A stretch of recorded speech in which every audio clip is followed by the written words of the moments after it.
Back to news. Guntur జిల్లాలో ఓ పెళ్లింట్లో విషాదం నెలకొంది. పిడుగురాళ్ల మండలం జానపాడులో పెళ్లి ఫ్లెక్సీ కడుతూ పెళ్లి కొడుకు తండ్రితో పాటు మరో బాలుడు మృతి చెందాడు. ఘటనలో మరో ముగ్గురికి తీవ్ర గాయాలయ్యాయి. బాధితులను ఆసుపత్రికి తరలించి చికిత్సను అందిస్తున్నారు. ఫ్లెక్సీ కడుతుండగా భారీగా గాలులు వీచాయి. దాంతో పక్కనే ఉన్న కరెంటు తీగలపై ఫ్లెక్సీ పడిపోయింది. దానికి ఉన్న ఇనుప చువ్వలకు కరెంటు పాస్ అవడంతో ఈ ప్రమాదం జరిగిందని చెబుతున్నారు బంధువులు. పెళ్లి బాజాలు మోగాల్సిన ఇంట్లో ఈ ఘటన విషాదం నింపింది.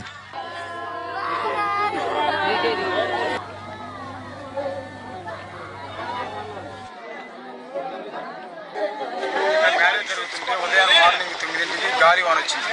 అయితే ఫ్లెక్సీ 30 అడుగులు ఫ్లెక్సీ కట్టాలని పెళ్లి కొడుకు వాళ్ళ ఫ్రెండ్స్ బ్యానర్ తీసుకొచ్చారు. అయితే అక్కడ తీగలు ఉన్నాయి. చర్చి ముందు బాగా ఈ ఉండటం కూడా చాలా ప్రమాదకరం సార్ అది. అయితే 30 అడుగులు బ్యానర్ కడుతుంటే అది గాలి వచ్చి చూసుకోలేదు. అది ఎర్త తగిలి ఒక పిల్లగాడ తగిలింది. ఆ ఫ్రేమ్ కూడా ఐరన్తో ఉంది కాబట్టి మొత్తానికి స్పార్క్ తగిలి పైన పడ్డారు. పట్టంతో నా బ్యానర్ కూడా తీగల మేము పడది. అయితే స్పాట్లో అది గాలి తోలటం వల్ల మొత్తం పూర్తి కింద పడింది. 6 పెళ్లి కొడుకు తండ్రి కూడా ఉన్న వాళ్ళలో అయితే హాస్పిటల్ తీసుకెళ్తే అక్కడ పెళ్లి కొడుకు తండ్రి చనిపోయాడు స్పాట్లో.